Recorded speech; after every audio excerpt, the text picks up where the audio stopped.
So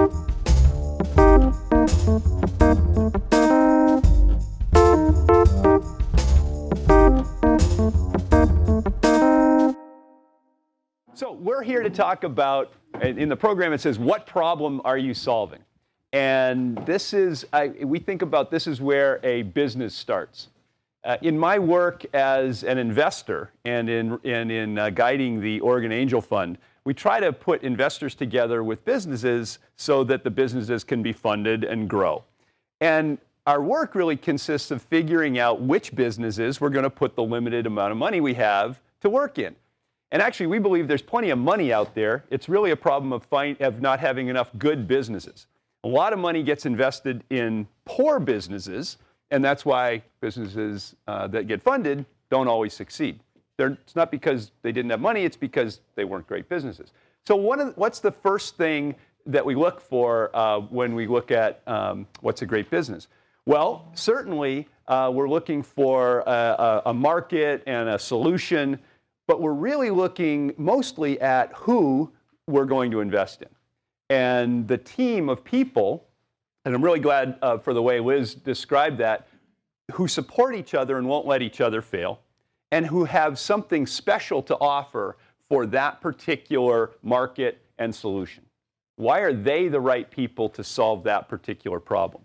So this panel here today is about what problem are you solving, but it also has to do with looking inside ourselves to figure out, are we solving the right problem, both for ourselves and for our customer? Because after all, a business is about money and about finding a problem to solve where a customer will actually hand you money for that solution or to serve that need for them. Because without that, it's just a problem looking for a market.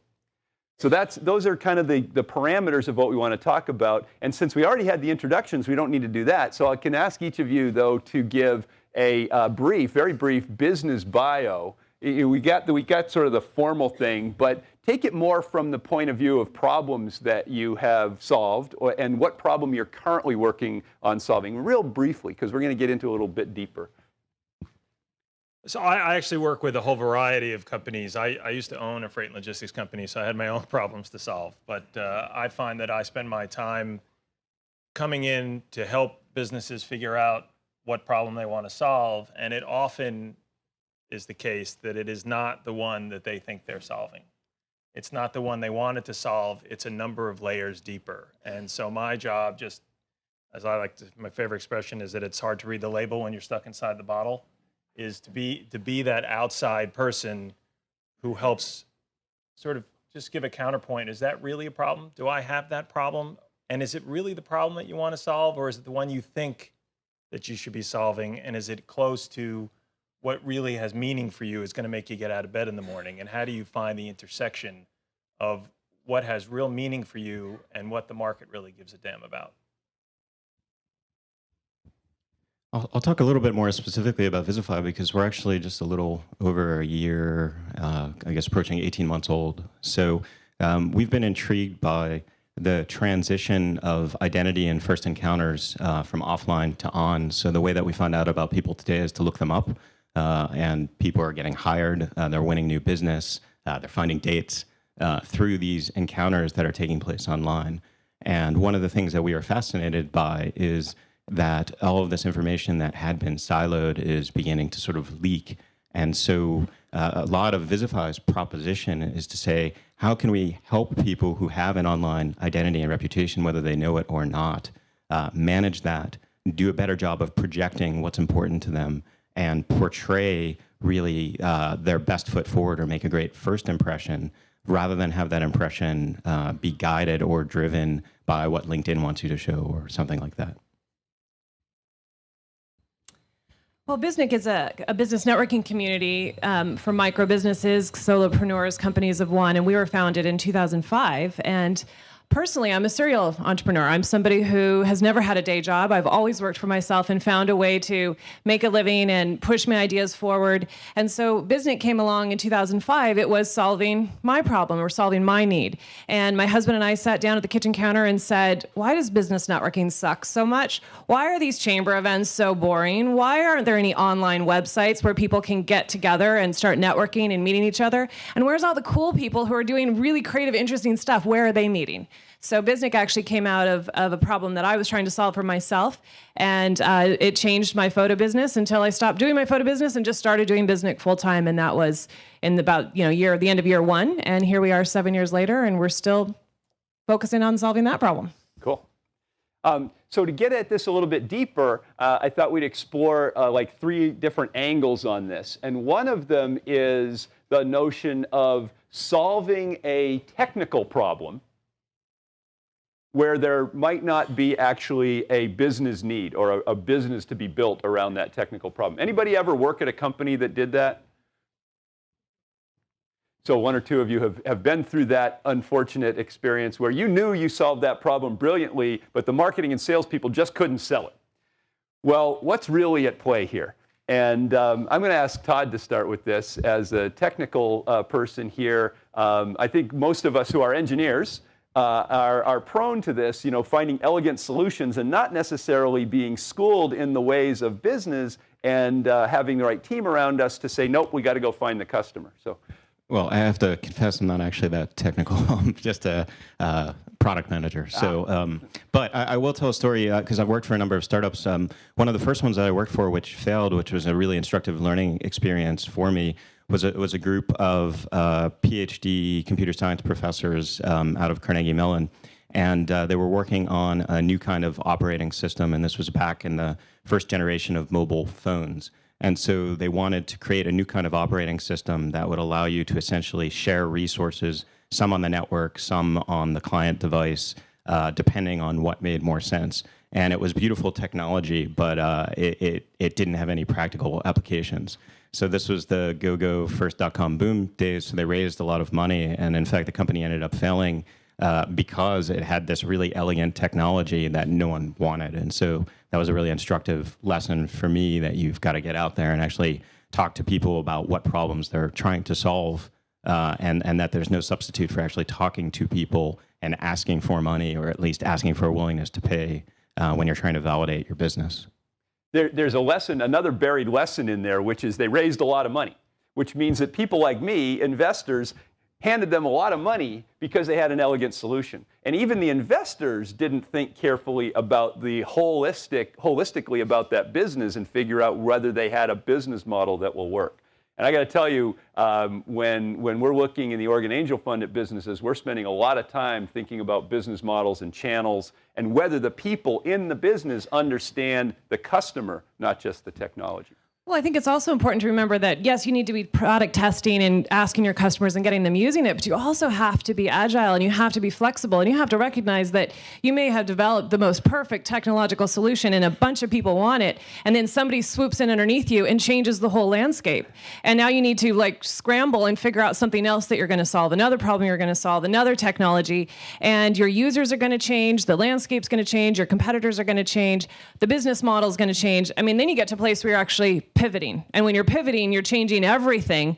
But you have to make these little tiny adjustments over and over again, every week, every month. Do you find, though, because I often find that in the cases where that happens, that often the original idea wasn't big enough, or there wasn't a base enough idea where you were pivoting, but you're just sort of tacking the ship, as opposed to this idea is completely wrong, we have to start all over again, as opposed to, did I really think about what the underlying big purpose-driven idea was to the business so that it can sustain what comes at it? Yes, you're going to have to adjust. Things are going to change. You're going to learn a lot from your customers. You're going to learn a lot from the people that say no to you. But if there is that North Star, that core idea that you feel passionate about and that enough people feel passionate about, then you're just tacking along the way, as opposed to throw another analogy out there, to turn an entire battleship around. So it's always that balance of, was the idea core enough and big enough? And did you think, somebody always says to me, just whenever you're talking about ideas, think bigger, think bigger. It's never been about the idea not being big enough. It's about it being so surface that it's easy to blow a hole in. Isn't there another angle on that, though, where if you think so big, you can get yourself bogged down in all the different possibilities? And so I know as an investor, we kind of want our cake and eat it too. We want a big idea, but we want the team to focus. And Todd, have you had an experience with that where you had a big idea, but you really had to pick the right focus in order to succeed? Well, we're going through that now, but when we originally started to talk about small ideas becoming big ideas or changing, we actually just wanted to help people get hired with infographic resumes. And we created fictional people and began applying for jobs with these visual resumes paired with traditional ones. So it was one of the ways that we tried to sort of test the proposition. And unfortunately, we found out pretty early on that the traditional resumes actually outperformed what we had hoped would be this great killer product by like 10 to 1. So, you know, we had this idea of what we were trying to do and then found out an uncomfortable reality and had to sort of adjust. And one of the ways that we adjusted was actually getting bigger. But maybe to sort of shift the conversation a little bit, I think one of the challenges also is you start a business because you've got a passion and you're on fire with a particular idea. And particularly in the technology community, there's this lean startup methodology where you sort of work backwards from the customers. And in fact, when we got a lot of advice from early mentors, they kept pushing us into becoming another career site. And that was something our team didn't feel particularly well disposed to actually tackle. We didn't really think we had a lot new to bring to that. And I think one of the most challenging things that I struggle with, certainly, and I'd love to hear from the panel about it, is finding that balance between your passions and what you actually want to work on versus what the market is telling you. And that's something that we talk about, you know, all the time and are prioritizing as we're building new features. Which ones are scratching our itches? Which are ones that we have to respond to our customer base for? Well, and that's a great question. I think in my case, I've felt like I'm the facilitator of this community. I don't own the community. It's not my community. Biznik isn't mine. And I'm only one of the 100,000 people that even have an account there. So all the people who are showing up and using the service, who are participating, who are publishing the content and talking to each other, it's theirs. And so as a facilitator of that and a gatekeeper, I have, you know, a huge responsibility to stay aligned with what my vision is and what my values are and to communicate those values, but at the same time recognize that if this isn't mine, then what is it that the community really wants? And I had to go through a huge place of grieving at one point in the process when I was so attached to what I had done and all the hours and all the money and all the things that I had given up to make this happen and continue to make happen. And I was so attached to it and very hurt, personally offended and hurt when people would give me criticism and say, this thing sucks. You say this is business networking that doesn't suck? It totally sucks. And I'm like, do you even realize what I've done? No, they don't care. They really don't care. Your customer is always going to be asking you, what's in it for me? And if you can't answer what's in it for them because you're too personally attached to it, then you need to do a little self-reflection, step back, get yourself detached, because otherwise you're going to bring the whole thing down. And it was only when I cut myself off from it, spent a couple days crying and saying, I don't even know if I want to do this anymore. And then realizing, yeah, I do. And I got myself back up and I changed plans and I changed my focus and things are different now. Howard, I'm gathering that in working with lots of different businesses, you see this from a lot of different angles. And from the outside looking in, you come in and you can say, I see what's going on. What is it that you see? Is it about the people trying to solve a problem they're not well suited to or not understanding the customer side? What do you see out there? I think it's become a bit cliche. If you have a technical founder who's built a solution and from an internet standpoint, they understand it very well. They understand how to build it. They understood the problem from a technical perspective of how to solve the technical problem. But when it comes time to then express that out to the market in a way that somebody will understand quickly and be able to say, yeah, I do have that problem, that communication falls short. And I know this is something that you'll be talking about as the weekend goes on, but that issue of now taking the problem that you solve from a technical standpoint and having somebody able to come in and say, okay, this is how the market really cares about it. Just a quick anecdote. When I sold my freight company, a whole bunch of people that had been acquired by this big company sat around a table, and we all talked about these incredible technical solutions that we had, and we could do this synergies, and we're going to put our computer systems together. And a guy at the end of the table says, that's really great, but when I pick up the phone, the only thing my customer cares about is where's my stuff. Not some big fancy conversation about social media interactions and all of this kind of stuff. He just wants to know where's my stuff. And so the technology is great, but if it doesn't answer that fundamental question of where's my stuff?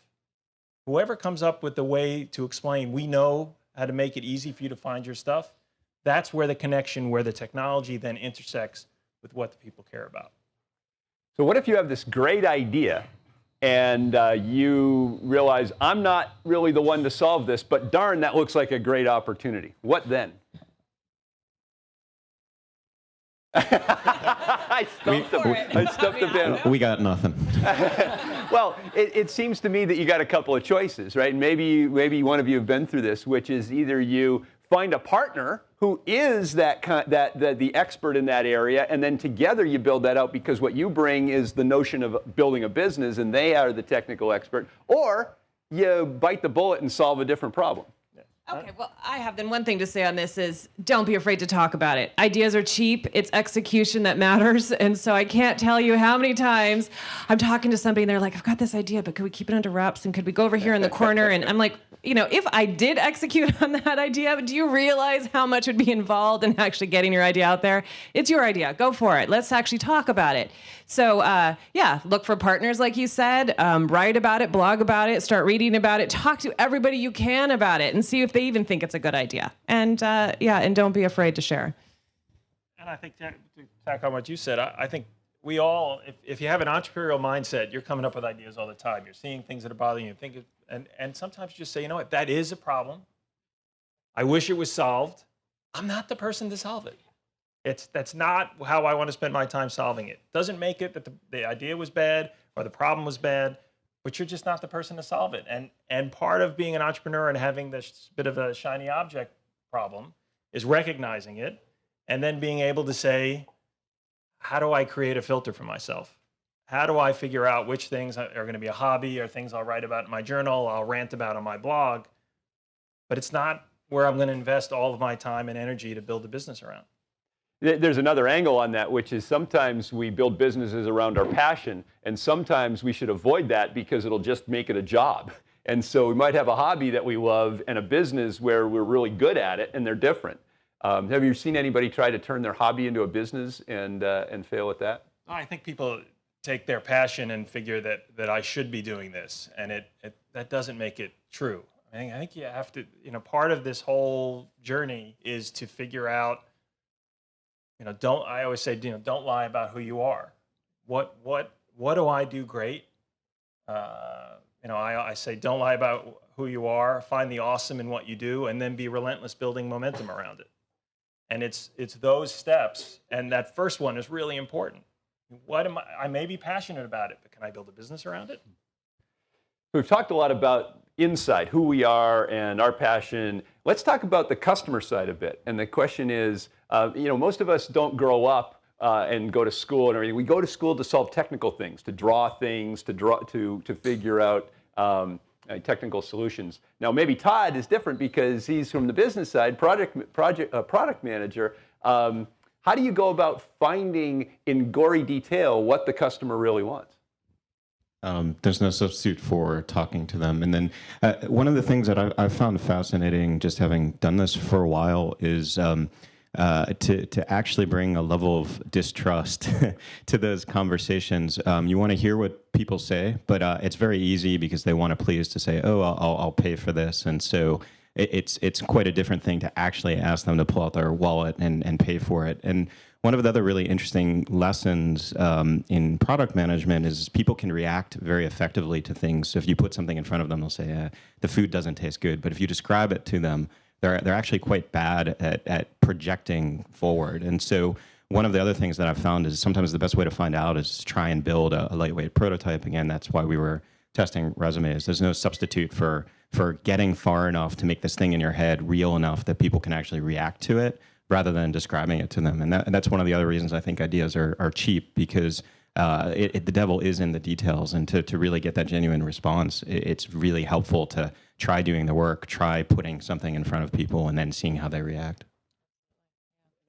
How, and both of you, because we were talking a little bit before, how have you both, that Use the moment mic because that moment in time where you wanted to test out, that point that Todd, you made about,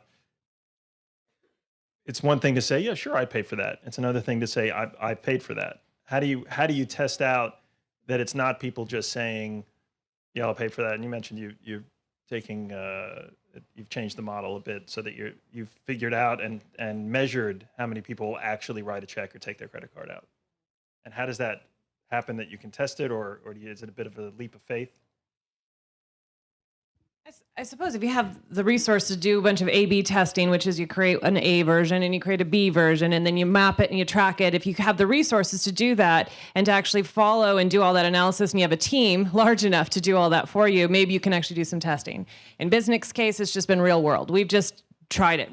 We're an agile company. We've used the agile model for all of our development, and we just throw spaghetti against the wall, and sometimes it sticks and sometimes it falls. Sometimes we pick it back up and throw it up again, and you just have to keep trying it. And so we did do a change where we were a freemium model we were completely free for the first year and a half, and then we decided to introduce a freemium model where we had a premium membership, and then just last winter we decided to change it completely and end the free membership. And so 7 years in, we're now in a place where you have to put a little skin in the game. You have to put in the minimum of $6 a month if you want to participate in this amazing community where you get the staff who's calling you on the phone and helping you work and edit your content and work and edit your articles, and if you want to participate in the messaging and the conversations. And that was one of the scariest things we had ever done, was to say, what's going to happen?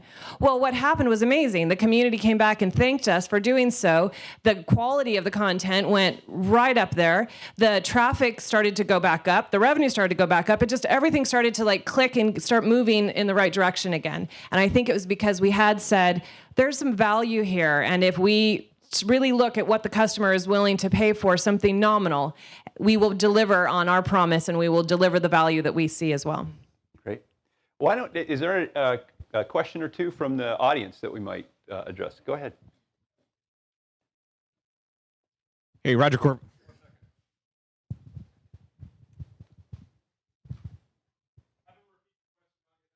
Go ahead. Roger Corville here. I've had the good fortune of having a couple of my 5 startups do all right. But twice, not once, but twice, I've been way too ahead of the market. So maybe perhaps even to riff off of something that Todd said a little bit before, it's one thing to go solve a problem for somebody. It's another thing to solve a problem where a few people know what problem they have, but many more don't. Any ideas on market timing or thoughts on, do you worry about it? Do you stick it out? Or is there such a thing as just being too far ahead of the market and you got to suck it up and deal with it? Howard, what do you do with clients who are in that situation? Sometimes you are, and that, there's plenty of case studies, not with people I've worked with, but just across tech, of people who had an incredible idea, and if you don't have the capital to wait it out, it often just doesn't work out. And how do you have to come to that quiet place in your mind about it? Do something else? Yeah, I think that happens quite a bit, and it's usually a question of, is there enough capital there to create enough time for things to catch up, or did you had a problem, there was a need, but people didn't realize it yet? Melissa? Oh, sorry.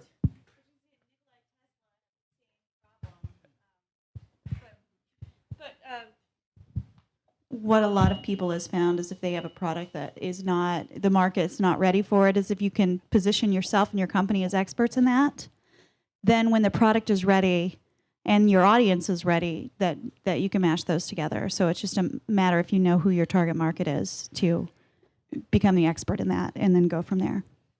Another question. Over here? Great. Oh, I can repeat the questions.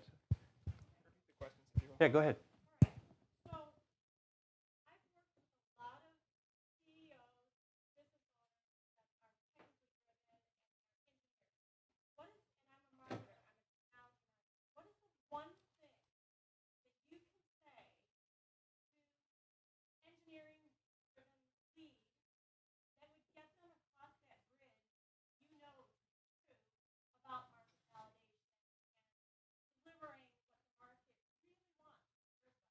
What the question is, what can a marketing person do with a technical lead or a CEO, an engineer CEO, to help them understand that we need to do this matching, that we really need to understand the market rather than just invest in the technical solution?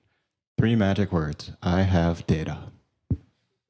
But I mean, in reality, the thing that I've found most helpful is bringing in customers to actually talk to the engineers directly. And I know there's always a concern about that, and I'm not sure why there is, but there's no substitute when you say, hey, we have a usability problem, for actually showing 5 user videos to the engineers.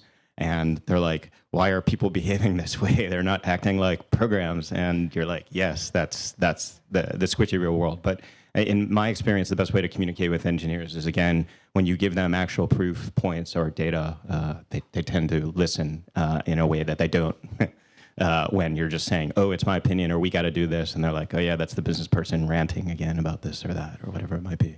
But there's also the fact of the matter is that there are, you got to pick your battles. And there may be situations that you're in where if the guy is on top and he's not changing, you've shown him data, he's talked to customers, he's arguing with the customers. Anybody ever seen an argument between a technical founder and a customer? Not a good situation. You may have to find another situation. I mean, sometimes it's just not possible to change somebody like that. We try to avoid investing in people whose minds are closed in that way. I could tell you a whole bunch of war stories. I mean, I think it might be too drastic to fire someone if they're really bringing a lot of talent to the team. But I'm talking about quitting because the CEO won't listen to the marketing. Well, certainly. Well, there you go. But I'm thinking, piggybacking on what Todd was saying about getting the engineers in front of the customers, our CTO, just a practical example, is our CTO for his first 6 months was doing the tech support. He was doing, he was getting in there a couple hours a day, got to the point where he liked it so much that he continued to do it a couple hours a day. And I'd have to say, come on, get back out of the forums and go start writing some more code. But he explained to me that he not only did he like it, but then he was talking to the customer every single day.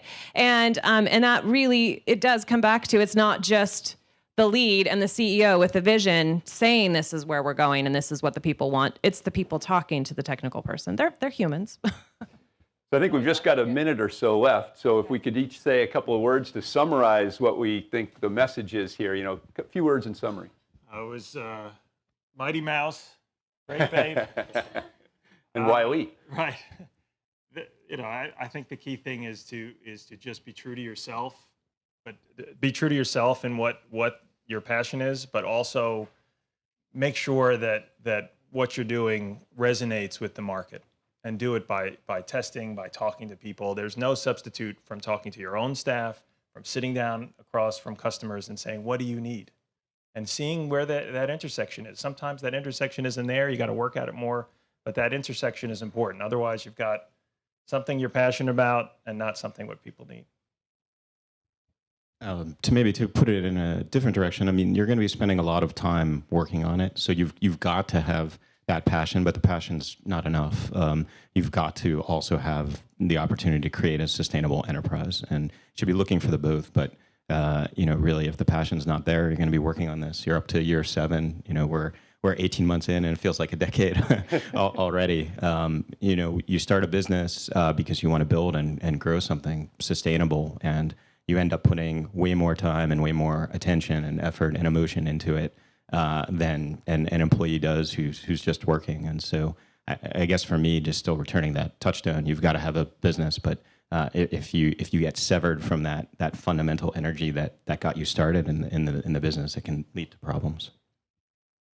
So yes, you have to have passion, you have to have perseverance, and you also have to have an open mind and flexibility. You have to be able to move with the waves and move with the storms and turn this ship even in directions that you didn't think that it would never needed to go. You just have to constantly be able to shift and change and listen to what the needs are, because the needs are always going to be changing too.